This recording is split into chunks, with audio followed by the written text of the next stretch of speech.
Hi there, my name's Phil Higgins and welcome to the Ventures Onsite News Update, where each week we bring you a news update to the construction industry's activity throughout the GCC and Middle East region. Well, as we start our journey for 2021, we thought we'd take a quick look at the major news and events that shaped this past year. Prior to the start of 2020, on the 31st of December 2019, the World Health Organization was alerted to a cluster of pneumonia of unknown causes in the city of Wuhan, China. This announcement changed the course of 2020, and yet throughout the GCC region, it was still business as usual. In January, Bahrain was in the process of awarding a $222 million deal to Sabaco for the construction of a 308,000 square meter new exhibition center in Sakhr. In Oman, His Majesty Sultan Qaboos bin Sayyid Al Sayed of Oman, the Arab ruler's longest serving ruler, died at the age of 79. UAE's integrated environmental recycling and waste management firm Bihar and national central cooling company Tabrib signed a partnership agreement to develop large-scale district cooling projects in locations across Sharjah. On the 29th of January, the first cases of the deadly coronavirus in the Middle East were confirmed in the United Arab Emirates.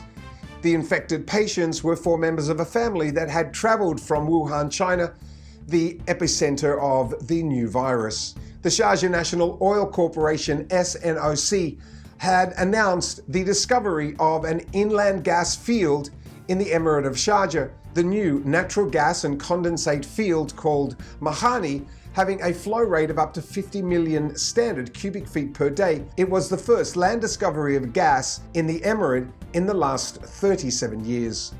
Saudi Arabia's National Center for Privatization and Ministry of Education had concluded a roadshow in Saudi Arabia and the UAE where representatives from the government entities met investors with the aim of attracting funding for phase 2 of projects involving the construction of government schools. In February, the Saudi water partnership company SWPC announced that a consortium of ENGIE and Moha Company were preferred bidders to build the Yanbu 4 independent water project with a potable water capacity of up to 450,000 cubic meters per day.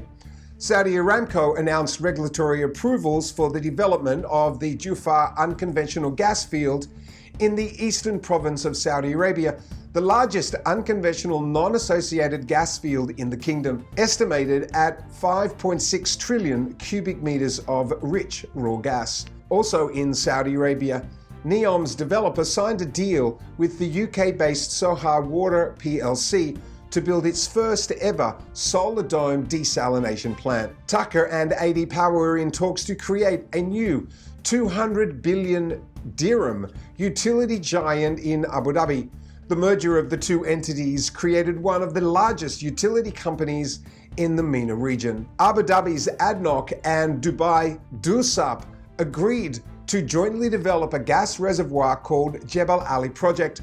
The project covers a spread of 5,000 square kilometers between Dubai and Abu Dhabi, with the potential to generate 80 trillion cubic feet of gas once the development reaches full speed. In March, the Oman Aviation Group unveiled the master plan for its Muscat Airport City mega development. Dubai Future Foundation DFF was officially recognized as the new Guinness World Record holder for building the world's first 3D printed commercial building. We saw GCC governments, central banks, and major business powerhouses announcing multi-billion-dollar stimulus packages to fight the economic slowdown due to the coronavirus pandemic and outbreak. UAE Abu Dhabi Ports signed a strategic agreement with Saudi Arabia-based Arabian Chemical Terminals to develop Abu Dhabi's first greenfield commercial bulk liquid storage terminal at its flagship deepwater Khalifa port. In the aftermath of the economic slowdown and oil price crash, Saudi Aramco, the world's top oil-producing firm, said that it planned to cut capital spending for 2020 to between 25 billion and 30 billion US dollars. ADNOC also notified contractors and suppliers that it will renew existing deals to find ways to cut costs due to the steep slide in oil prices. At this time, we saw international markets slow.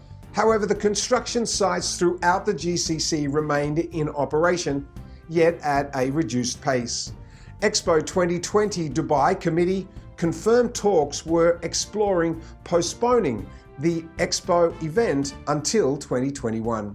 Saudi Aramco Advanced Petrochemical Company announced that it had signed a deal with Korea's SK Gas to set up 2 petrochemical units for a combined value of 1.8 billion US dollars in the kingdom. As the year progressed, in April, Spain's Abagona announced that it had been awarded a contract to build the second largest reverse osmosis desalination plant in Saudi Arabia, the Jebel 3A. US-based Block 7 Investments awarded an engineering, procurement and construction contract worth 1.8 billion US dollars to the Malaysian group Serba Dynamic for the Innovation Hub and Academic Campus in Abu Dhabi. UAE Petrofax joint venture was terminated by ADNOC, a 1.65 billion US dollar Dalma gas project.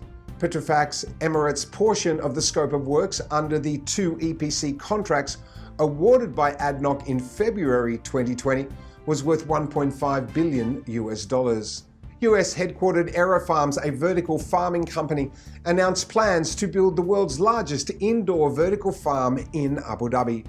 Well, Saudi Arabia Ports Authority Mawani and Saudi Global Ports SGP established a build, operate and transfer BOT agreement for the container terminals in the King Abdulaziz port in Dammam, with investments worth 1.9 billion US dollars.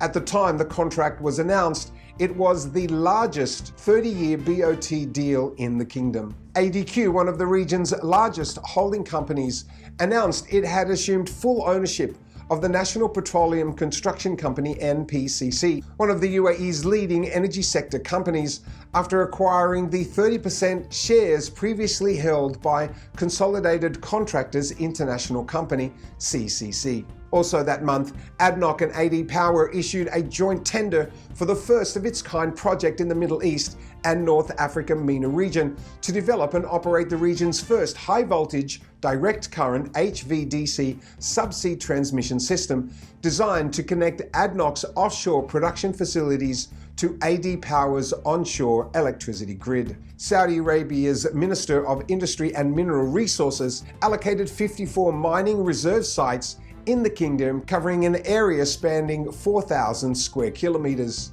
Saudi bin Laden Group hired Houlihan Lokey Inc. as an advisor as the kingdom's biggest construction firm pushed ahead with a proposed 15 billion US dollar debt restructure. In May, the Expo 20 Dubai officially revealed a year-long postponement to the World Expo. Bahrain's Ministry of Works, Municipality Affairs and Urban Planning invited expressions of interest from leading construction firms and developers for the establishment of food sustainability facilities in various locations throughout the kingdom. The UAE Minister of Energy and Industry revealed the UAE was voluntarily cutting its oil output by 100,000 barrels per day in June in a bid to back Saudi Arabia's efforts to rebalance the world's oil markets. The Saudi Ministry of Energy directed Saudi Aramco to reduce its crude oil production for the month of June by an extra voluntary amount of 1 million barrels per day, in addition to the reduction committed by the kingdom in the OPEC Plus agreement on the 12th of April 2020. Saudi Arabia announced an increase in their value-added tax rate from 5 to 15% as part of its measures to offset the challenges associated with COVID-19 outbreak throughout the kingdom. In Oman, Maidan signed a memorandum of cooperation with the Petroleum Development Oman (PDO) to establish an industrial city within the industrial and logistics complex in Marmul, with focus mainly in attracting investments in the oil and gas sector. Kuwait Port Authority joined hands with the Public Authority for Industry, PAI, for the design and construction of an industrial port in the south of the country. A directive to allocate 3,000 land plots and mortgages worth a total of $1.52 billion to UAE citizens was issued by His Highness Sheikh Mohammed bin Rashid Al Maktoum, Vice President and Prime Minister of the UAE and ruler of Dubai. In June, as the effects of increasing international quarantines and lockdowns continued, Oman announced plans to construct an iconic landmark in the scale of the Eiffel Tower. And in the UAE, Miraz joined forces with Dubai Holding under the leadership of His Highness Sheikh Ahmed bin Zayed Al Maktoum. In the same month, Abu Dhabi signed a deal with international infrastructure investors and operators, sovereign wealth funds and pension funds. The deal, recorded as one of the largest global energy infrastructure transactions, collectively acquiring a 49% stake in ADNOC gas pipelines. Amala, the ultra-luxury destination located along the Saudi Arabia's northwestern coastline, unveiled plans for a new international airport with a design inspired by the optical illusion of a desert mirage. The terminal and control tower design was conceptualized by the UK-based architectural and design firm Foster & Partners. In July, the US headquarters Air Products and Chemicals signed an accord with Saudi-based ACWA Power International and NEOM to develop a $5 billion hydrogen-based ammonia plant powered by renewable energy. Crude oil production resumed early in July at the Wafra oil field, shared by Kuwait and Saudi Arabia, after a 5-year-long halt in production. In Saudi Arabia, Nesma and Partners Contracting Company and Al Mabani General Contractors were awarded contracts for the construction of the airside infrastructure works at the Red Sea Development Company's TRSDC International Airport project. In the UAE, Sharjah Waste Management Company Bihar announced plans to build a solar farm over 47 hectares of capped landfill, the first such scheme in the UAE that will add more renewable energy to the grid. The project expecting to generate more than 42 megawatts of electricity on an annual basis. The Emirates Water and Electricity Company announced the award of the world's largest solar-powered plant. The project was awarded to a consortium led by Abu Dhabi National Energy Company, TAQA, and Mazda, with partners EDF and Jinko Power, for the development of a 2-gigawatt Al Dhafra solar photovoltaic independent power producing project. Qatar expressed interest to host the 2032 Olympic Games in August, in what would be the first time a Middle East nation would organize the world's largest sporting event. Also in August, and in Oman, Iskan Oman Investment Company joined hands with the Special Economic Zone Authority at Duqm to develop an integrated academic city over a 1 million square meter area featuring higher education colleges.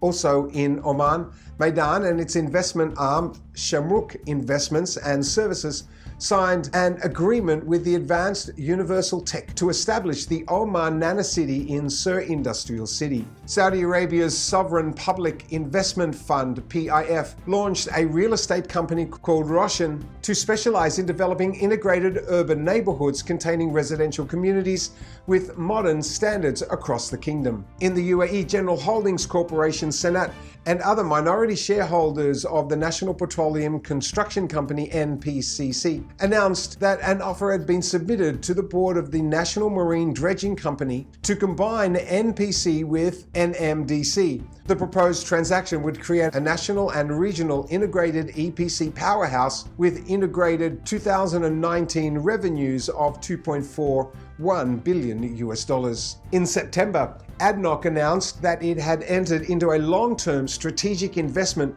with Apollo General Management Inc. and its subsidiaries for an underlying real estate portfolio valued at $5.5 billion.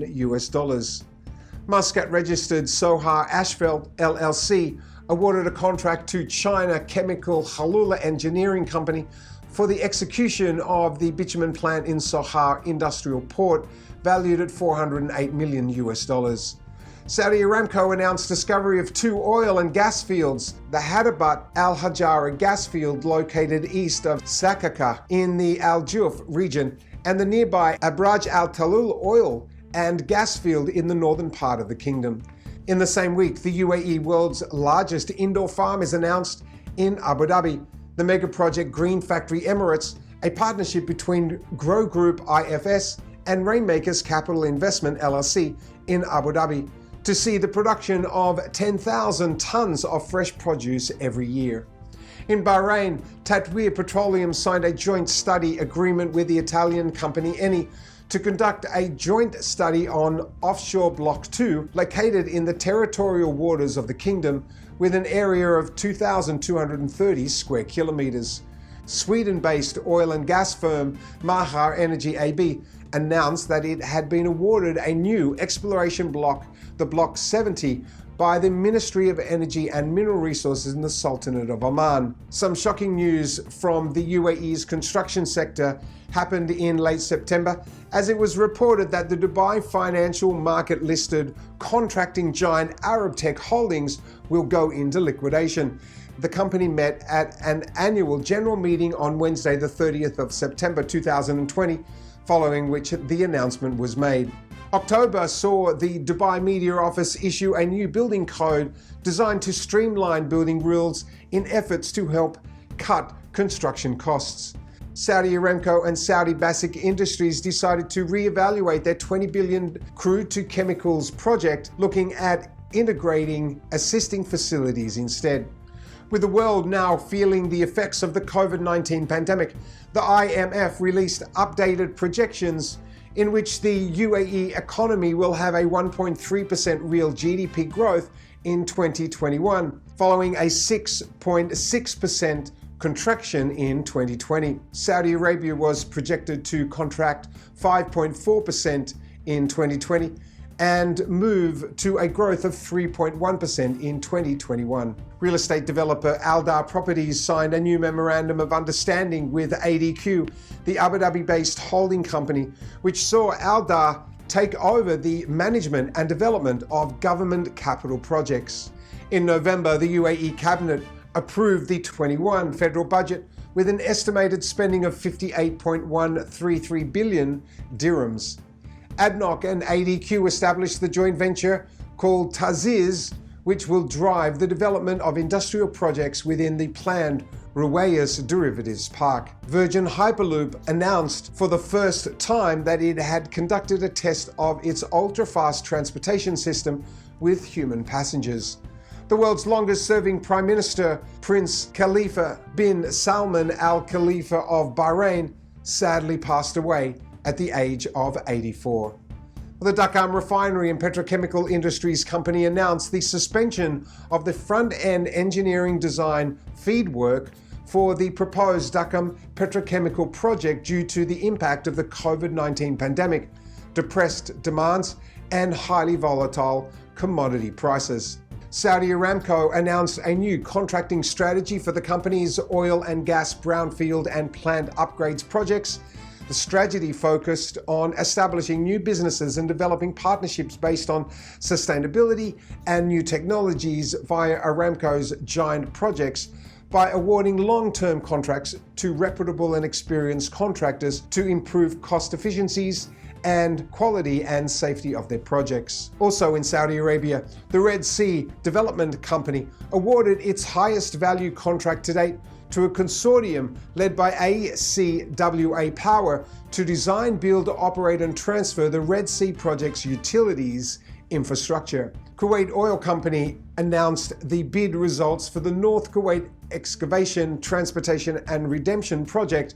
The Kuwait Company for Process Plant Construction and Contracting had submitted the lowest bid as of $1.2 billion for Zone 1 and Zone 2 combined. Dubai-based Drake and Skull International confirmed its plans to stop work on existing projects and acquire new ones as it reported accumulated losses of $1.3 billion. Also in that month, the UAE announced the discovery of new onshore non-conventional recoverable oil resources in Abu Dhabi. The UAE's Supreme Petroleum Council said that the resource is established at 22 billion barrels. In Oman, Fisher Italipianti, a unit of the engineering and construction firm WeBuild Group, secured 2 EPC contracts worth a combined value of $330 million for 2 desalination plants with a total capacity of 400 cubic meters of water per day. Well, as we began to look forward to the start of a new year, December saw ADNOC announce it had signed an exploration concession agreement awarding the exploration rights for the Abu Dhabi onshore Block 5 with the US-based international oil and gas exploration and production company Occidental. Saudi Arabia's cabinet announced a federal budget of $264 billion for 2021.